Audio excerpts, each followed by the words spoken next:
وعن عبد الله بن عمر رضي الله عنهما قال قال رسول الله صلى الله عليه وسلم الكبائر الاشراك بالله وحقوق الوالدين وقتل النفس واليمين الغموس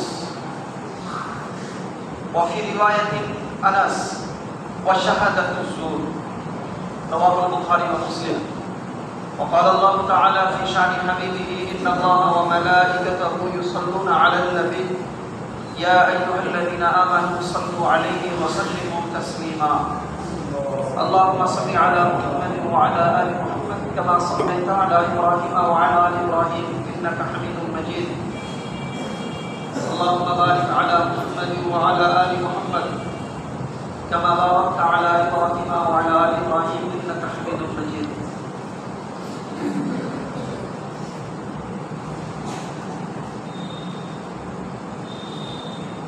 اللہ تبارک و تعالیٰ کے لیے تمام تعریفیں ہیں.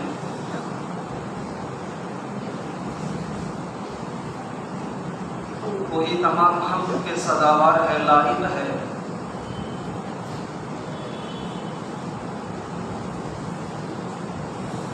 اور کروڑوں درود و سلام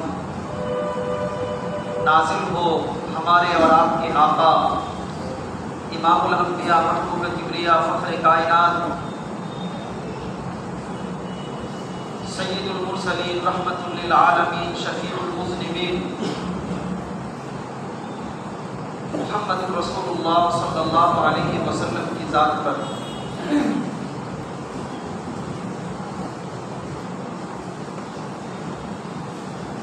میں نے آپ حضرات کے سامنے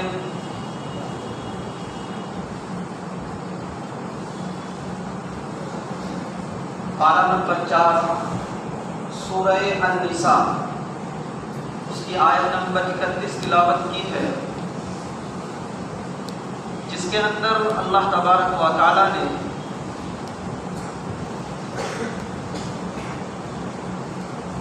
بندوں کے لیے ایک خوشخبری دی ہے، اور اس خوشخبری کو حاصل کرنے کے لیے اور اللہ کے اس انعام کے مستحق بننے کے لیے اللہ نے شرط بھی لگائی ہے. چونکہ کوئی بھی خوشی یا کوئی بھی انعام جو بندے کو عطا کیا جاتا ہے اللہ کی طرف سے، تو اس کے لیے کچھ شرائط ہیں. پہلے میں آیت پڑھ کر سنا دیتا ہوں، اس کے بعد ترجمہ کر دیتا ہوں، اس پر اس کی تفسیر. یہ جو سورہ نساء 4 پارے کی آیت نمبر 31 ہے کہ ان تجتنبوا کبائر ما تنہون عنہ نکفر عنکم سیئاتکم وندخلکم مدخلا کریما. ان تجتنبوا کبائر، کبائر یہ جمع ہے اور اس کا واحد آتا ہے کبیرہ، اور کبیرہ کے معنی ہوتا ہے بڑا. ہر زبان میں لفظ کا ایک واحد ہوتا ہے، ایک سنگولر ہوتا ہے، ایک پلورل ہوتا ہے. تو ایسے ہی کبائر یہ جمع ہے اور اس کا واحد، اس کا سنگولر جو ہے کبیرہ ہے، اور کبیرہ کے معنی ہے بڑا. اور ان کے معنی ہے اگر. تو ان تجتنبوا، اگر تم لوگ بچو گے، اللہ کہہ رہا ہے ان تجتنبوا کبائر، اگر تم لوگ بچو گے بڑے بڑے گناہوں سے، اگر تم لوگ بڑے بڑے گناہوں سے پرہیز کرو گے، بچو گے، بچنے کی پوری کوشش کرو گے، ما تنہون عنہ، جس سے تم لوگوں کو منع کیا گیا ہے. اب اس کا ترجمہ اس طرح ہوگا کہ اگر تم لوگ ان تمام بڑے بڑے گناہوں سے پرہیز اختیار کرو گے، بچو گے، بچنے کی کوشش کرو گے، جس سے اللہ تبارک و تعالیٰ نے اور اللہ کے پیارے رسول حضرت محمد رسول اللہ صلی اللہ علیہ وسلم نے اپنے ارشادات سے منع کیا ہے. اگر بچو گے تو نکفر عنکم سیئاتکم، سیئات کے معنی میں بھی سیئات یہ جمع ہے اور اس کا بھی واحد آتا ہے سیئتن، اور عربی کے اندر سیئتن بولتے ہیں چھوٹے گناہ اور کبیرتن بڑے گناہ کو بولتے ہیں۔ تو اللہ کہہ رہا ہے اگر تم لوگ بڑے بڑے گناہوں سے بچنے کی پوری کوشش کرو گے تو نکفر عنکم، نکفر کے معنی ہم مٹا دیں گے، معاف کر دیں گے تمہارے چھوٹے چھوٹے گناہوں۔ لیکن شرط کیا ہے؟ بڑے گناہوں سے بچو گے۔ اگر تم لوگ بچو گے بڑے بڑے گناہوں سے تو ہم تمہارے چھوٹے چھوٹے گناہ معاف کر دیں گے۔ یہ پہلی خوشی ہوئی اللہ کی طرف سے، اگر بڑے گناہوں سے بچو گے تو میری طرف سے یہ پہلا انعام ہے اللہ تبارک و تعالیٰ کی طرف سے کہ ہم تمہارے چھوٹے چھوٹے گناہ ایسے ہی معاف کر دیں گے۔ وَنُدْخِلْكُمْ مُدْخَلًا كَرِيمًا، اور ہم تم کو ایسی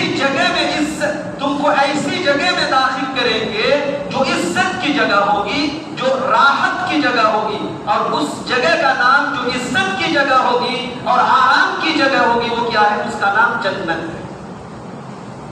تو گویا کہ دو خوشخبری ہوئی۔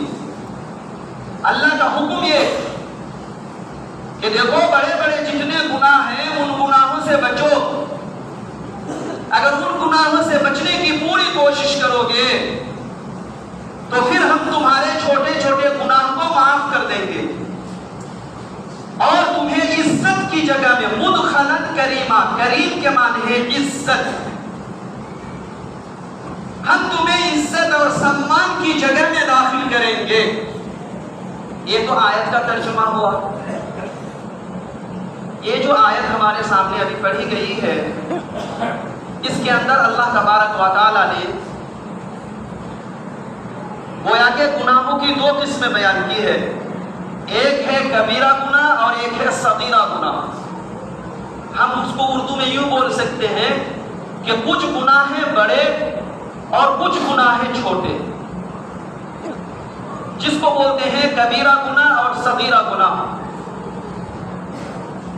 تو کبیرہ گناہ جو ہیں، جو بڑے بڑے گناہ ہیں، اگر ان گناہوں سے ہم بچنے کی پوری کوشش کریں گے تو اللہ تعالیٰ کا وعدہ ہے کہ اللہ تعالیٰ ہمارے چھوٹے چھوٹے گناہوں کو معاف کر دے گا۔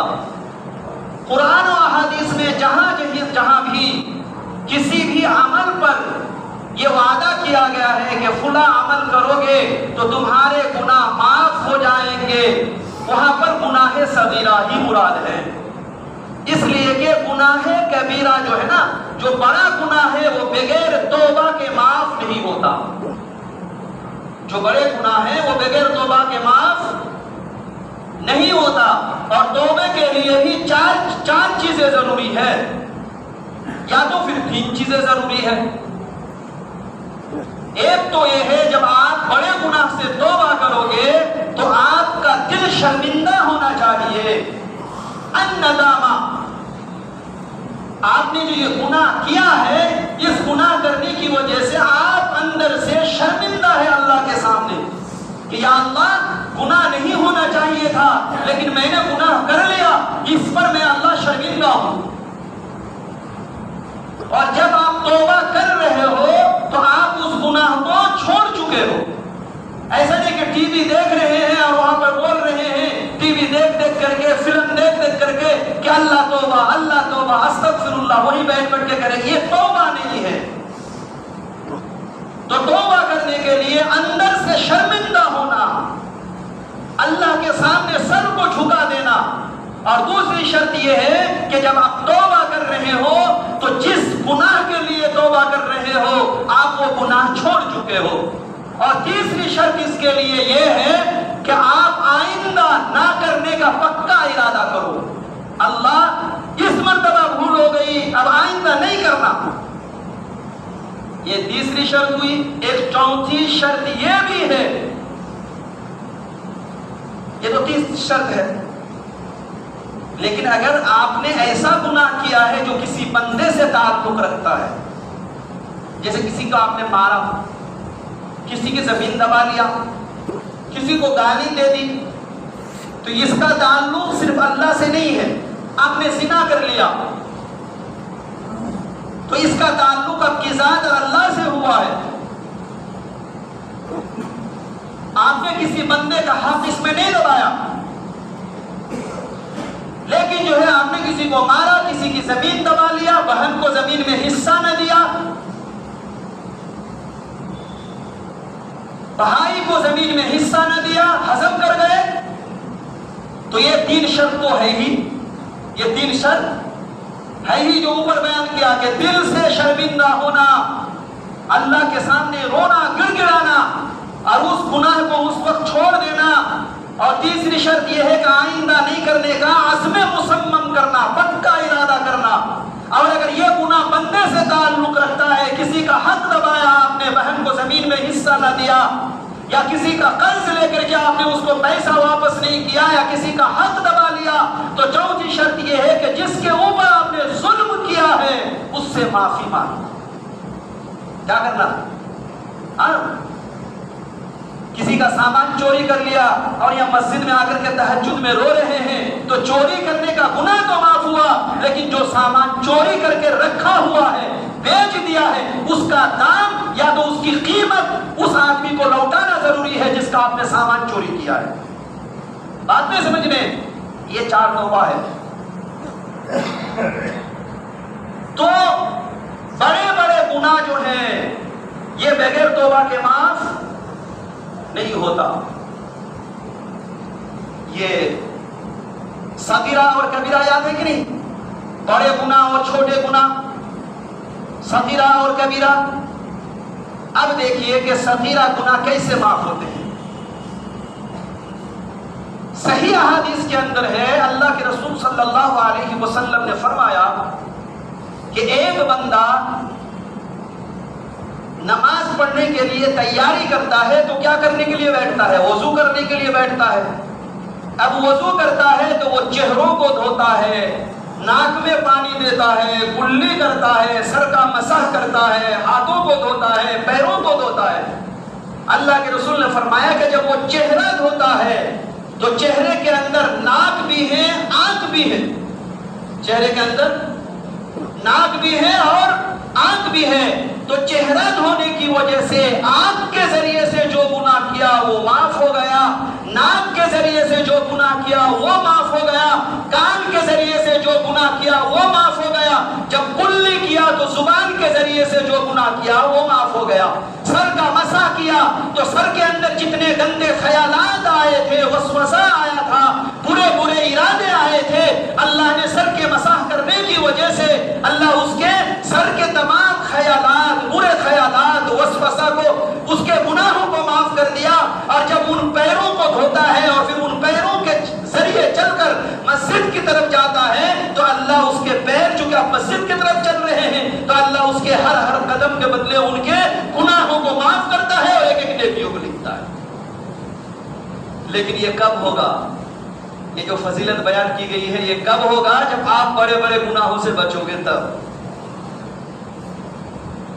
بات سمجھ میں آ رہی کہ نہیں آ رہی ہے؟ فضائل اعمال کی تعلیم یا منتخب حدیث یا دیگر احادیث کو خالی کہ یہ حدیث میں یہ فضیلت ہے، یہ حدیث میں یہ فضیلت ہے، لیکن ان تمام حدیث کی فضیلتوں کو حاصل کرنے کے لیے ضروری ہے، شرط ہے کہ بڑے بڑے گناہوں سے بچنا. ایک آدمی نماز بھی پڑھتا ہے، روزے بھی رکھتا ہے، حج بھی کرتا ہے، قرآن کی تلاوت بھی کرتا ہے، لیکن بڑے بڑے گناہ بھی کرتا ہے، اس کی نماز بھی قبول نہیں ہے، اس کی تلاوت بھی قبول نہیں ہے، اس کا حج بھی قبول نہیں ہے، اس کی زکات بھی قبول نہیں ہے. چونکہ یہ گناہ جو ہیں یہ ان بڑے بڑے جو عبادتیں کر رہا ہے یہ اللہ کا حکم تو پورا کر رہا ہے، لیکن بڑے بڑے گناہوں کے نہ بچنے کی وجہ سے ان کو ثواب نہیں مل رہا ہے. اس لیے جو ہے اللہ کی فضیلتوں کو حاصل کرنے کے لیے اور جو ہے اللہ کا جو وعدہ ہے اس آیت کے اندر اس کو حاصل کرنے کے لیے بڑے بڑے گناہوں سے بچنا ضروری ہے. اب بھائی سب کبیرہ گناہ ہم تو ڈائریکٹ قرآن نہیں پڑھتے، جو قرآن پڑھنے کے لیے جانتے ہیں ان سے پوچھیں گے. اب سوال ہو رہا ہوگا دل میں، بھائی کبیرہ گناہ کون سے ہیں اور صغیرہ گناہ کون سے ہیں؟ اللہ کے رسول صلی اللہ علیہ وسلم نے کبھی کبیرہ گناہ 3 بیان کیے، کبھی 5 کیے، کبھی 7 کیے، لیکن تمام گناہوں کی تعداد اگر ملایا جائے تو علامہ ابن حجر مکی رحمت اللہ علیہ نے ایک کتاب لکھی ہے عربی کے اندر الزواجر، اس کتاب کے اندر لکھا ہے کہ کبیرہ گناہ تقریباً 467 ہے۔ بڑے بڑے گناہ کتنے ہیں؟ 467۔ یہ بڑے بڑے گناہ ہیں۔ مشکات شریف کی شرح جو ہے اردو کے اندر مظاہر حق جدید، اس کے اندر 100 بڑے بڑے گناہ گنائے ہیں۔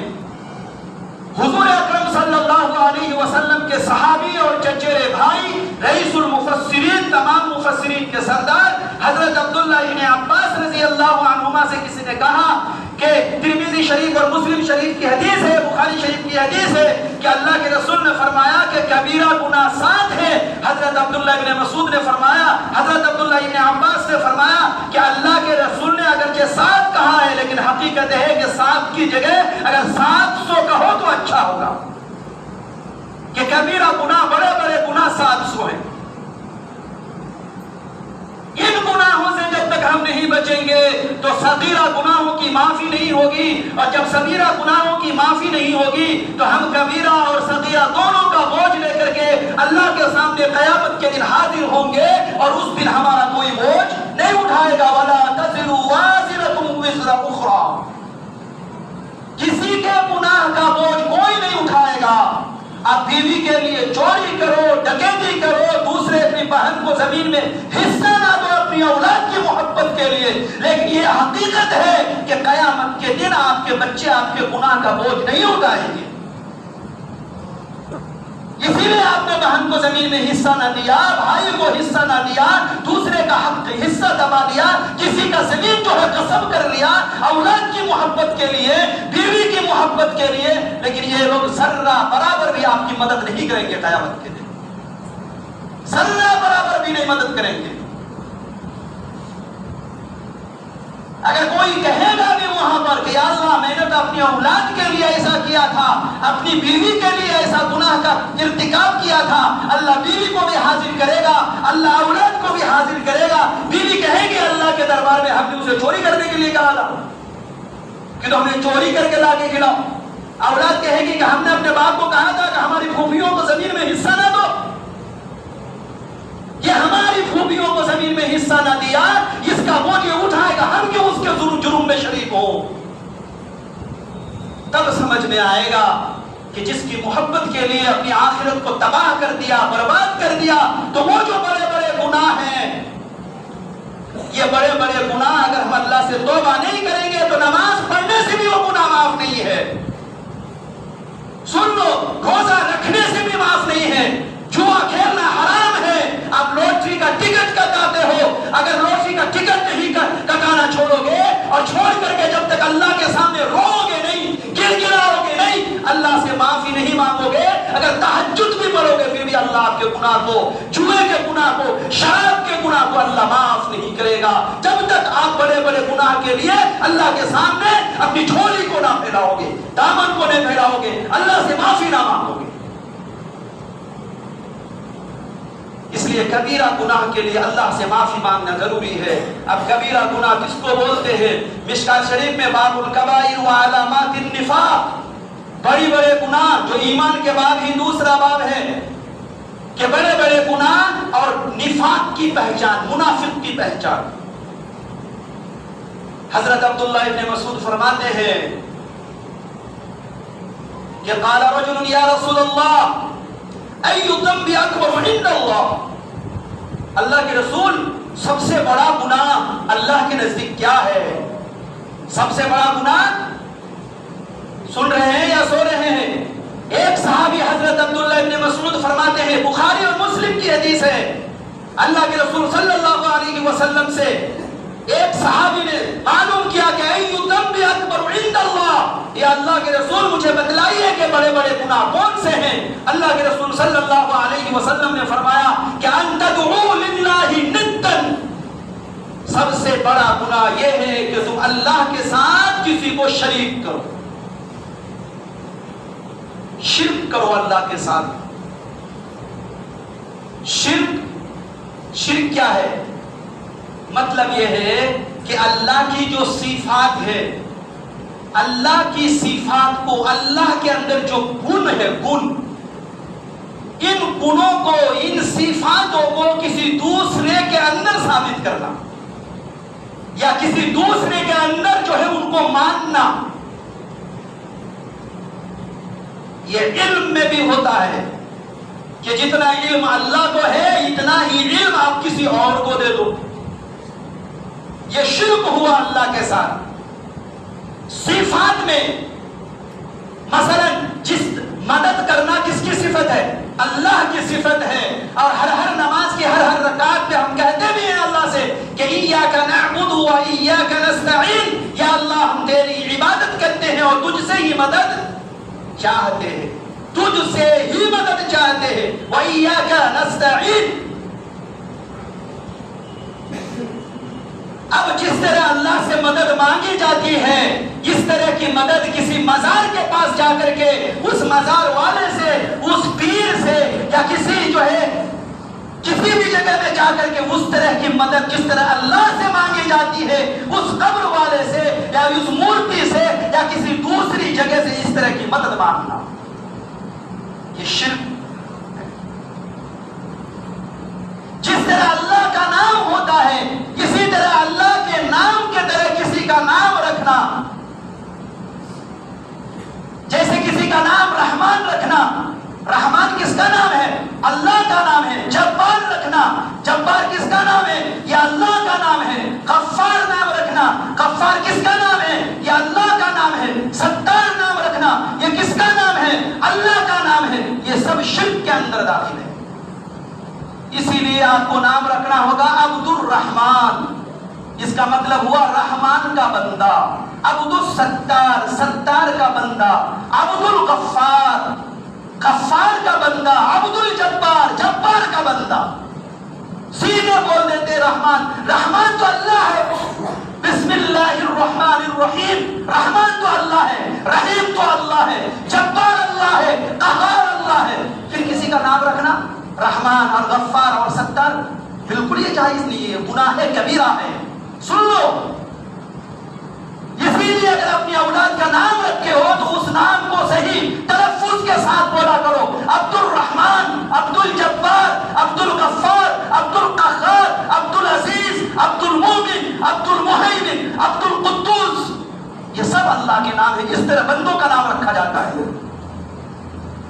جس طرح اللہ کے نام پر جانور ذبح کیا جاتا ہے، اللہ کے علاوہ کسی بھی نبی پر یا کسی بھی بزرگ کے نام پر یا کسی کے ولی کے نام پر اللہ کے نام کی طرح جانور ذبح کرنا یا چھوڑنا، یہ شرک ہے۔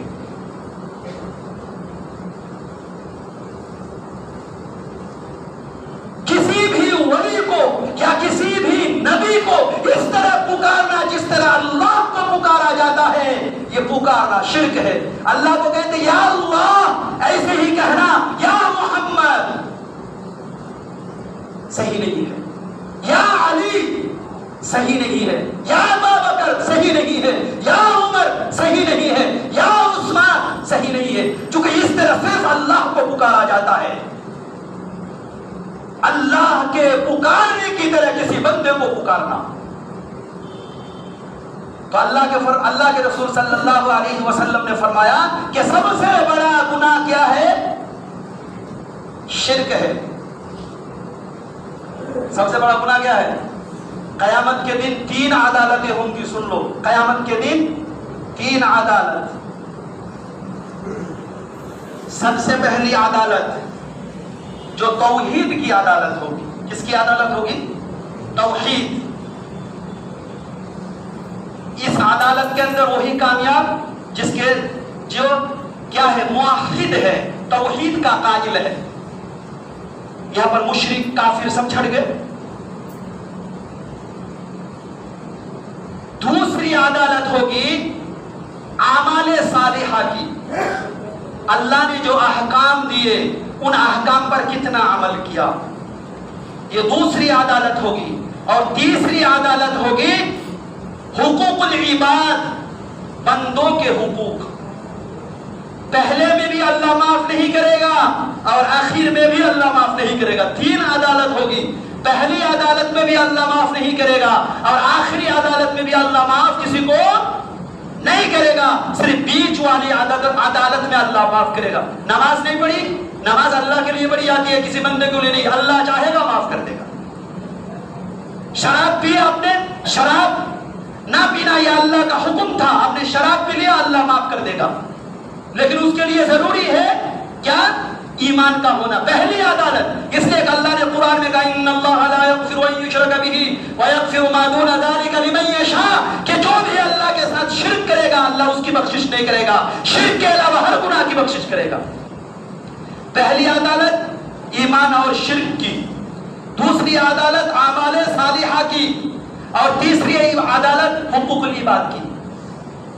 بندے کے حقوق, کسی کو گالی دیا, کسی کی زمین دبا کر کے گئے, بہن کو زمین میں حصہ نہ دیا, بھائیوں کا حصہ مار لیا, یہ حقوق العباد. کسی کو دھمکایا, کسی کو دوسرے کے سامنے ذلیل کر دیا, کسی کی آبرو پہ ہاتھ ڈال دیا, تو یہ تیسری عدالت ہے نا. اللہ معاف نہیں کرے گا. کیوں نہیں کرے گا؟ اللہ کہے گا کہ یہ بندے کا حق ہے, یہ تو وہی معاف کرے گا. جس کو گالی دی ہے معافی اسی سے مانگو, جس کی زمین دبایا ہے اسی سے معافی مانگو. بات سمجھنے کے لیے سمجھ رہے ہیں. اس لیے 3 عدالت میں اللہ پہلی عدالت میں بھی معاف نہیں کرے گا. جو اللہ کے ساتھ شرک کرے گا بالکل اسی طریقے سے جیسے کوئی اگر کسی کی بیوی اگر جو ہے کسی دوسرے مرد کے پاس چلا جائے تو وہ آدمی, وہ مرد اگر انسان ہے اور صحیح معنوں میں ایک باپ کا بچہ ہے تو وہ بیوی کی ہر غلطی کو معاف کر سکتا ہے. لیکن اگر بیوی کسی دوسرے کے پاس سو کر کے آئی ہے, رات گزار کر آئی ہے, تو اس گناہ کو وہ فوراً اپنے نکاح سے خارج کر دے گا. ایسے ہی اللہ بندے کے ہر گناہ کو معاف کرے گا. لیکن اگر کوئی بندہ اللہ کے ہوتے ہوئے غیر اللہ سے مدد مانگے گا, گھر کے سامنے مسجد ہے, کبھی مسجد میں جھانکنے نہیں آتا اور 500 کلومیٹر دور جائے گا مزار میں مانگنے کے لیے. یہاں روزانہ اللہ کی طرف سے بلانے والا بلاتا ہے حی علی الصلاۃ حی علی الفلاح, یہاں نہ جا کر کے وہ اس میں حاضری دے گا. کیا مطلب ہوا؟ پیدا اللہ نے کیا, اسی لیے اللہ کے رسول نے فرمایا ان تدعو للہ ندا وهو خلقک. اللہ جس نے تجھے پیدا کیا, آنکھیں دی, زبان دی, ہاتھ دیے, دماغ دیے, اس کو چھوڑ کر کے کسی دوسرے کی مدد مانگے گا, کسی دوسرے کو اللہ کے برابر قرار دے گا, تو یہ ھذا شرک, یہ شرک ہے. فرمایا دوسرا گناہ, اس حدیث کے اندر 3 ہی گناہ کا ذکر ہے. بڑا دوسرا گناہ حضور سے تھوڑا قال ثم ای, پھر اللہ کے رسول تو اللہ کے رسول صلی اللہ علیہ وسلم فرمایا ان تقتل ولدک خشیۃ ان یطعم معک, یہ کہ تم اپنی اولاد کو قتل کرو اس نیت سے, اپنی اولاد کو قتل کرو کہ اگر یہ پیدا ہو گیا دنیا میں تو ہم کہاں سے کھلائیں گے. 3 مہینہ کا ہو گیا, 4 مہینے کا ہو گیا, جو ہے بیوی امید سے ہے, اور جا کر کے آپ نے کیا کر لیا, ابورشن کروا لیا, اس کو ختم کرا دیا, حمل کو ثابت کرا دیا, تو قتل کیا نا آپ نے. تو اس لیے سے ہم اس کو کھلائیں گے کہاں, پلائیں گے کہاں. اللہ نے قرآن میں کہا ہے وَلَا تَقْتُلُوا أَوْلَادَكُمْ خَشْيَةَ إِمْلَاقٍ, اپنے بچوں کو روزی کے فکر کی وجہ سے قتل نہ کیا کرو. نَحْنُ نَرْزُقُكُمْ وَإِيَّاهُمْ, ہم تمہیں بھی کھانے دیتے ہیں, اس کو بھی کھانے کے لیے دیں گے, کھانے تو ہم دیتے ہیں. تو اس لیے سے تم اولاد کو قتل کرو, یہ بھی گناہ کبیرہ ہے. ثم ایون, اللہ کے رسول صلی اللہ علیہ وسلم تیسرا, پھر اس کے بعد کون سا سب سے بڑا گناہ ہے؟ اللہ کے رسول نے فرمایا کہ ان تزانی حلیلۃ جارک, تیسرا سب سے بڑا گناہ کبیرہ ہے کہ اپنے پڑوسی کی بیوی کے ساتھ زنا کرو. ایک پڑوسی دوسرے پڑوسی کی بیوی کے ساتھ زنا کرے, غلط تعلق کرے, اللہ کے رسول نے فرمایا یہ سب سے بڑا گناہ ہے. اس لیے کہ ایک پڑوسی کو تو دوسرے پڑوسی کا مددگار بننا چاہیے, امانتدار بننا چاہیے, دیکھ ریکھ کرنے والا ذمہ دار بننا چاہیے. اللہ کے رسول صلی اللہ علیہ وسلم نے فرمایا کہ یہ تیسرا سب سے بڑا گناہ کبیرہ ہے. تو میرے دوستوں, میرے بزرگوں, میرے نوجوانوں, گناہ کے کام آج تو 3 ہوئے ہیں. آئندہ جمعہ کو اگر حیات رہی تو انشاءاللہ پھر آگے کی, چونکہ میں نے بتایا کہ بعض کتابوں میں 467 گناہوں کی تعداد بتلائی گئی ہے, تو ہم یہ جو گناہ کر رہے ہیں اور ان گناہوں سے اگر بغیر توبہ کیے ہوئے مر جائیں گے تو ہمارا کیا حشر ہوگا؟ سوچئے، موت تو کسی کو بول کر نہیں آتی ہے کہ کب آ جائے، اس لیے ان بڑے بڑے گناہوں سے جو ہے توبہ کیجئے، اور ان تمام بڑے بڑے گناہوں میں نماز کا نہیں پڑھنا، نماز کا 5 وقتہ نماز کا پڑھنا کیا ہے؟ فرض ہے اور واجب اور ضروری ہے، ان نمازوں کا چھوڑنے والا سب سے بڑا کبیرہ گناہوں کا مرتکب ہے۔ جب تک ان نماز کو چھوڑنا ترک نہیں کرے گا، اللہ تبارک و تعالیٰ ان کے چھوٹے چھوٹے گناہوں کو معاف نہیں کرے گا، اور جب چھوٹے چھوٹے گناہوں کو معاف نہیں کرے گا تو بڑے اور چھوٹے دونوں گناہوں کا بوجھ لے کر کے قیامت کے دن اللہ کے دربار میں حاضر ہوگا، اور کوئی اس کا کوئی بوجھ نہیں اٹھائے گا۔ تو انشاءاللہ تبارک و تعالیٰ ہم لوگ جو ہے بڑے بڑے گناہوں سے بچنے کی کوشش کریں گے، 5 وقتہ نماز پابندی اور اہتمام کے ساتھ ادا کرنے کی کوشش کریں گے۔ اللہ تعالیٰ اگر ویڈیو اچھا لگا تو لائک کریں، شیئر کریں، اور اسی طرح کی ویڈیو دیکھنے کے لیے سبسکرائب کریں، اور ساتھ میں بیل آئیکن کو دبا دیں تاکہ ہر نئی ویڈیو کی نوٹیفیکیشن سب سے پہلے